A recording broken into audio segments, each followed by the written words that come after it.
Olá, tudo bem? Nessa gravação eu vou falar sobre a viagem que eu fiz ao Startup Nation, ou seja, Israel. É isso mesmo, poucas pessoas sabem que Israel é conhecida como Startup Nation, um país incrível, com vários desafios para serem resolvidos e por causa dos seus desafios, eles conseguem criar, gerar valor, gerar riqueza e são a potência que são. E eu vou explorar um pouco dessas potências com vocês nesse vídeo. Bom, todo mundo sabe que há poucas semanas atrás eu fiz uma viagem para o Vale do Silício no TC Experience para levar clientes nossos para conhecer o Vale por dentro e por fora. Nós visitamos investidores, nós visitamos empreendedores e também visitamos grandes empresas de tecnologia conhecidas no mundo inteiro. A ideia desse vídeo é mostrar quais são os contrastes de um país como Israel frente ao Vale do Silício. E eu fiz algumas notas que eu vou explorando com vocês de uma forma bem solta, bem leve, para a gente saber fazer esses comparativos. Vale ressaltar, nessa visita eu fui a convite do próprio Google. O Google tem tem vários projetos para incentivar o crescimento do empreendedorismo. E o que é bastante interessante nessa viagem é que a gente pôde consolidar um pouco de visitas técnicas com turismo, E aí, vale ressaltar, consegui conhecer um pouco mais de alguns programas do Google, principalmente o Google for Startups. O Google for Startups é um programa do Google para ajudar empreendedores que estão começando a sua primeira jornada de empreendedorismo. Você não só tem um espaço muito bacana para trabalhar, como você tem um apoio do pessoal do Google para conhecer gente, conhecer ferramentas, metodologias e ter também um espaço de networking e coworking. É bem bacana. Alguns números para vocês entenderem o tamanho da dimensão desse projeto. O Google tem 6 campos no mundo, tá? Um deles é em São Paulo, então a gente é bem privilegiado de ter de todos os países do mundo, um dos 6 campos aqui. Mais de 250 startups foram iniciadas nesses campos. E olha que bacana, o primeiro campus do Google for Startups começou em Israel, lá em Tel Aviv, que a propósito é o segundo maior escritório do Google no mundo de engenharia.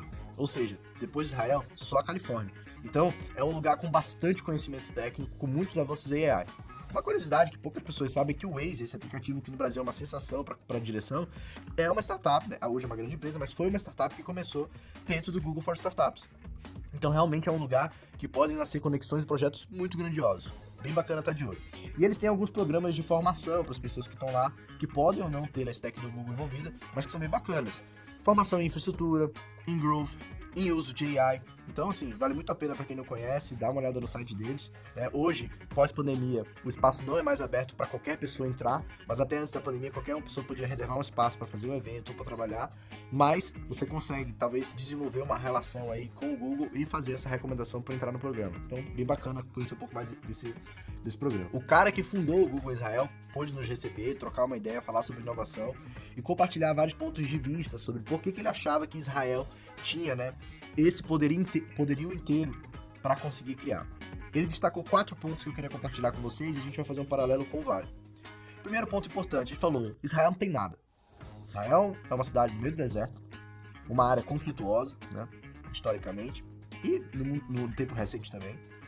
Mas nós temos um grande ativo, que é, por sinal, um grande ativo que todos os países têm. Capital humano.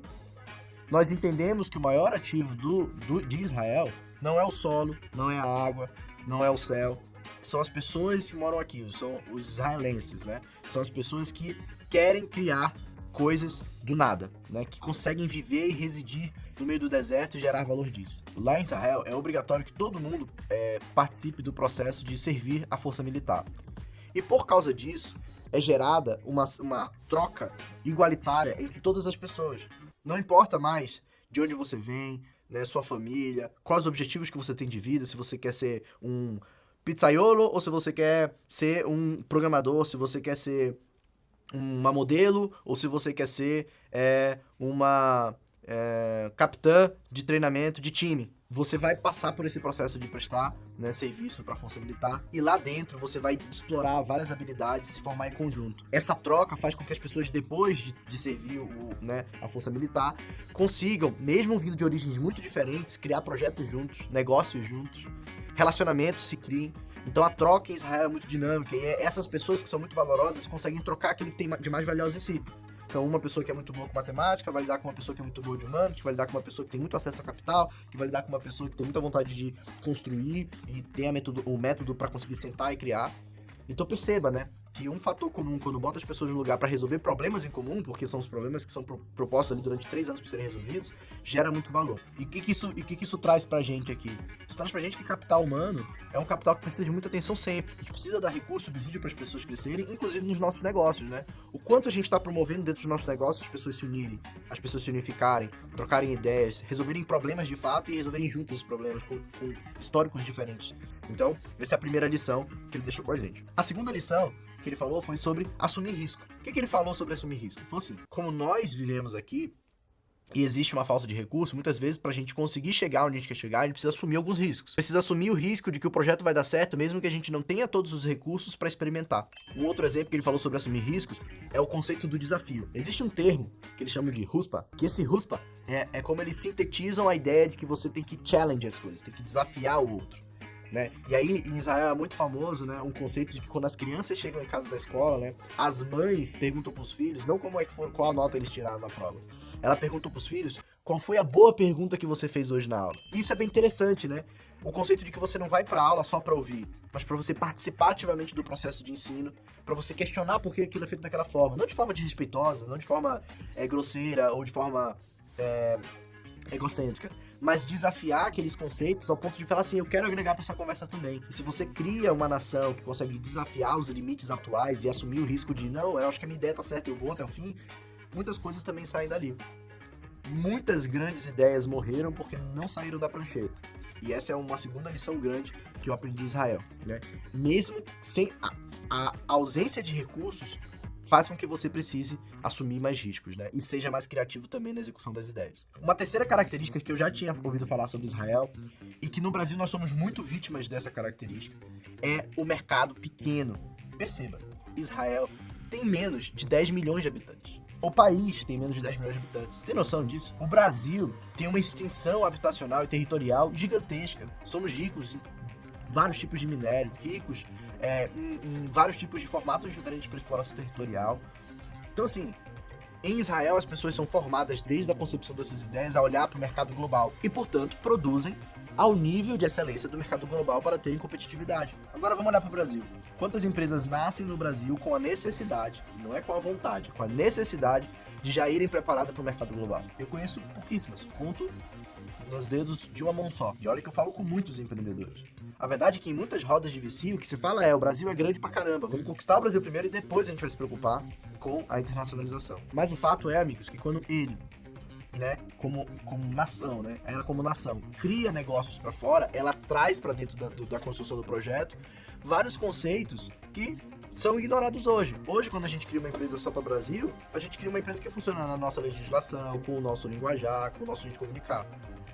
Agora, quando você cria uma empresa para o mercado global, você tem que procurar novos níveis de execução. Sua velocidade muda, porque as empresas lá fora mudam. Sua necessidade de recurso muda, então você tem que ser mais criativo, porque as empresas lá fora têm muita grana.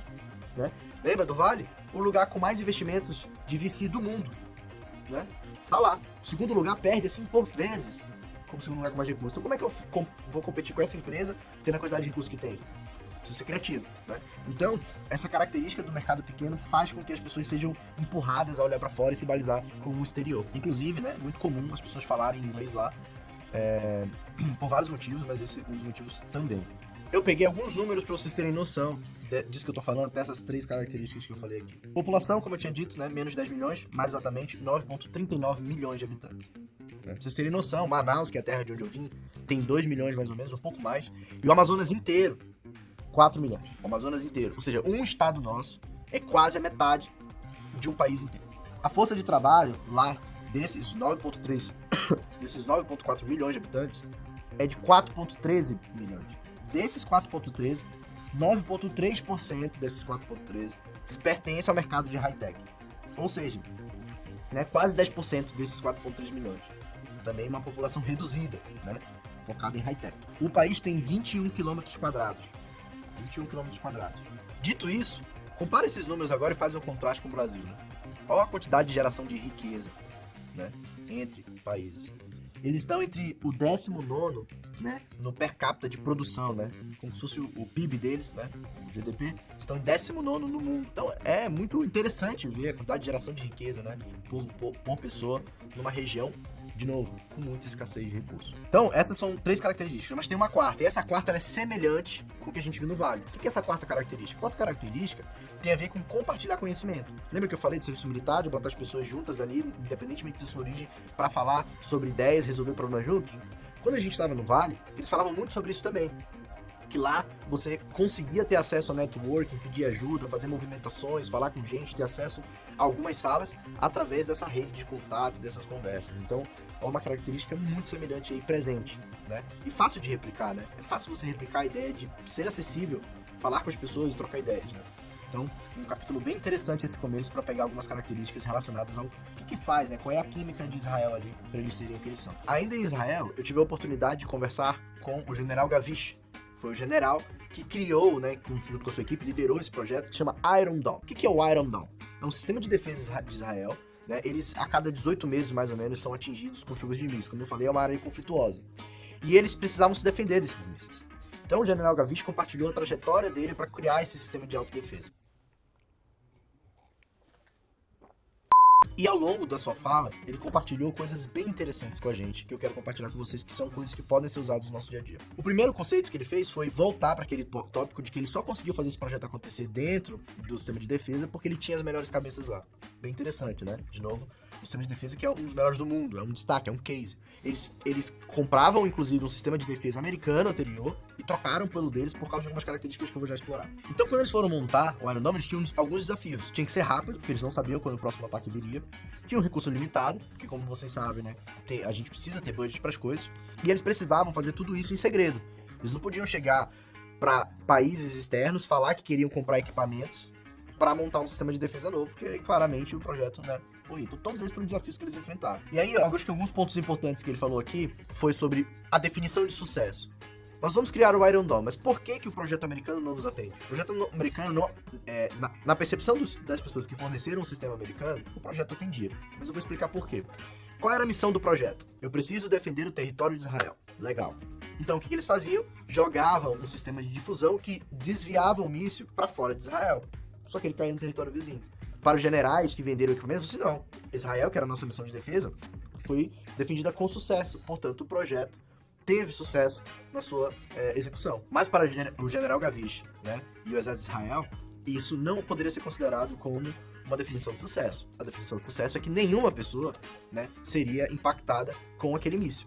Portanto, eles desenvolveram uma tecnologia que abate o sistema ainda no ar, não permitindo com que ele atinja solo de forma danosa. Essa é uma nova definição de sucesso, com, né, uma atenção aos efeitos colaterais daquilo que você está, né, atingindo. Eu compartilhei, por exemplo, essa noção de definição de sucesso no meu LinkedIn, e o pessoal até começou a interagir no comentário, e um deles falou assim, puta, adicionei 2 perguntas novas no projeto, né, que é, quais são os efeitos colaterais que o meu projeto atual pode gerar, que eu preciso estar de olho, né, e na definição de sucesso dele, o que eu estou esquecendo, né, de levar em consideração. Então, bem interessante isso. Uma outra característica boa é que, mesmo sendo o general Gavish, ele também tinha uma questão de cronograma para atender, né.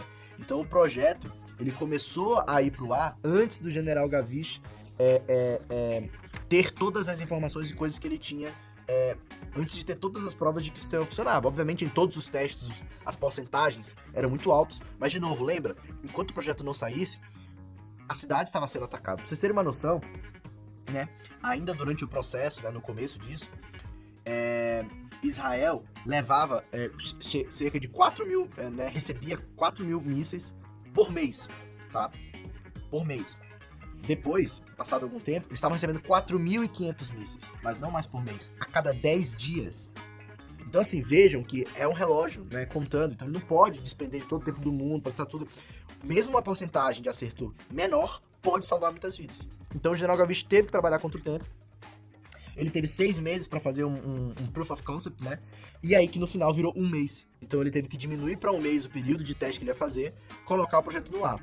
Para ele conseguir colocar um projeto de tamanho risco no ar, sem necessariamente ofender a população atual, ele obviamente contou com 2, né, Ele contou com 2 segredos ali. O primeiro, ele fazia muitos testes operacionais. O que é um teste operacional? É fazer um teste que simula o ambiente real durante o processo de construção, né? Então era muito importante para ele garantir que o ambiente de teste era muito similar ao ambiente real ao qual a aplicação dá. Então os resultados obtidos no ambiente de teste também eram parecidos com os resultados obtidos durante os desafios, né? E por último, ele setava expectativas. Vamos abrir um parêntese grande aqui para isso aqui. Qual é o grande objetivo no trabalho dos stakeholders das pessoas num time que representam o time que está desenvolvendo um produto?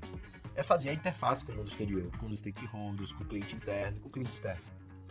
Grande parte da frustração que nasce dos projetos, na minha experiência, são resultados de expectativas muito mal setadas. Muito importante o papel de setar expectativas. O que eu posso esperar com uma POC de um mês? O que eu posso esperar com uma POC de 6 meses? O que é factível? O que não é realista? E eu não tô falando pra gente baixar a expectativa, tô falando pra alinhar a expectativa. Não deixar as coisas no limbo. Discutir bastante esses pontos, né? Interno e externamente também. Às vezes a gente vai pro time de desenvolvimento e dá pra esse time uma expectativa sobre o resultado esperado daquele produto, e quando publica, o negócio não vai, não voa. Isso é falta de setar as expectativas da forma correta. Então, muito importante esse ponto relacionado aí com setar expectativas. O General Gavish fez isso muito bem com seus superiores. Um outro case bacana ali pra falar de Israel, e aí a gente tá falando aqui mais assim de mostrar como, né, os caras são bons em criar um negócio que vai pra fora. Eu conheci a empresa Luiz, tive a oportunidade de estar lá conhecendo. Essa empresa, ela tem um destaque importante. Ela foi de 1 milhão de venda anual para 100 milhões de venda anual em 18 meses. É uma empresa, é uma das startups com maior crescimento, o crescimento mais rápido e maior na história. E eles fizeram isso porque quando nasceram já olhavam para o mercado global, entenderam o que tinha que fazer, eles demoraram 4 meses para montar o sistema. É uma empresa de segurança digital. Então você contrata a empresa, instala na sua infraestrutura e ela começa a te dar sinais sobre o que pode estar ali sendo um objeto de fragilidade ou recebendo um ataque. Venderam seus produtos para grandes empresas, Slack, Snowflake, Salesforce, Intel, Cisco, né? E aí conseguiram rampar muito rápido, porque olharam para fora. Essa empresa nunca seria isso se ela fosse vender somente no mercado local. E como que eles chegaram nas grandes empresas? Fazendo um produto rápido, como eu falei, em 4 meses chegando, e indo nos cabeças, né? Eles entenderam que se eles conseguirem 1 ou 2 contas que representavam o resto, essa sinalização positiva ia atrair outras pessoas. Então eles, de novo, né, foram criativos. Como é que eu vou convencer várias empresas a contratarem uma pequena startup de Israel a resolver um problema grande? Tá bom, vamos pegar um grande exemplo de empresa, trazer para dentro e fazer, né, esse grande exemplo, esse grande case de circular e trazer outros grandes clientes. E aí virou, né, uma bola de neve que foi ficando cada vez maior e em 18 meses viraram a empresa que viraram. Pra vocês terem uma ideia, uma empresa que tem, né, hoje um pouco mais de 200 milhões de annual revenue, tem 200 pessoas só cuidando do negócio. Então é uma empresa muito bacana de conhecer, muito otimizada na sua operação, na sua criação e com muito foco no desenvolvimento daquilo que é importante, resolver um problema específico do cliente. Ainda em Israel, pude conhecer o Instituto Weizmann de Ciências. Muito interessante esse instituto, porque ele é uma faculdade, né, uma universidade, mas que se foca em ciências básicas. O que são ciências básicas? São aquelas ciências que não possuem transformação. A computação é uma ciência, sim, mas ela é uma ciência transformada a partir de uma ciência básica, né? Então lá vão ter químicos, lá vão ter físicos, lá vão ter matemáticos, lá vão ter pessoas que estudam as ciências básicas. Como que essa faculdade funciona? E é essa parte interessante que eu queria compartilhar com vocês. Como todo mundo que gera conhecimento, né? Às vezes é muito difícil conectar o conhecimento com uma necessidade de negócio. Às vezes você quer resolver um problema pela própria resolução do problema em si, não porque você quer transformar aquilo num produto. Então essa faculdade cria várias soluções para problemas que existem no mundo, apresentam essas soluções para a empresa, para a indústria, e se a indústria conseguir produtificar aquilo, ela ganha royalties de volta. Esses royalties são divididos, parte para o professor e parte para a faculdade. Então os professores conseguem se financiar, crescer financeiramente na vida, que é muito importante, né? As pessoas saberem que dá para ganhar dinheiro e ser muito bem estabelecido financeiramente sendo pesquisador, e a faculdade também consegue reinvestir em novos projetos. A faculdade consegue continuar se focando naquilo que é interessante para ela, porque os professores estão incentivados a continuarem sendo grandes pesquisadores, e tem recurso e independência para isso. E a indústria consegue absorver esse conhecimento e produtificar da melhor forma, sem gerar conflito. Olha a importância, de novo, né, trazendo um conceito lá do serviço militar, de juntar, gente, pessoas com objetivos diferentes na mesma mesa, para fazer negócio, para fazer o negócio acontecer, para criar. Muito importante esse elemento, né? Vamos fazer uma reflexão agora, pensando em Brasil. O quão divididos estamos, né? Ah, não, esse aqui é uma galera da faculdade. A galera da faculdade tem que ser assim. Não pode se aproximar do pessoal da indústria, porque senão vai misturar conceitos. Ah, não, o pessoal da indústria não pode se misturar com o governo. Ah, não, o governo não pode se misturar com... Gente, eu não sei o quanto a gente está perdendo de troca de conhecimento com uma segregação tão forte, com limítrofes tão estabelecidos. E eu acho que Israel nos convida a revisar isso. A revisar esses limites, essas linhas. Enfim, pessoal, pro vídeo não ficar longo, eu vou compartilhar esses que foram grandes insights que eu tive nessa viagem. Deu pra conhecer várias outras coisas da história de Israel. Eu pude estar em Jerusalém também. É muito bacana poder estar num lugar, pisar num solo que aconteceu muita história ali, independentemente da religião que você acredita, que você pratica. Eu acho que você está num lugar em que a história é presente, né? Que a pedra que tá ali há mais de 2000 anos.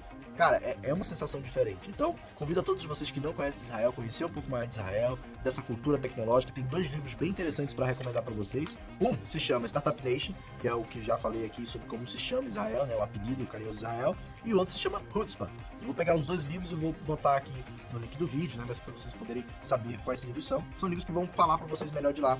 E aí, né, talvez vocês consigam se inspirar e trazer outras ideias e insights que vocês queiram compartilhar com a gente aqui também. Tá bom, pessoal? Obrigado aí, vamos nessa, e eu vou continuar compartilhando tanto no Instagram quanto no Twitter e no LinkedIn esses insights que eu vou tendo das viagens que eu tô fazendo, tá bom? Um prazer falar com vocês. Abraço, tchau, tchau.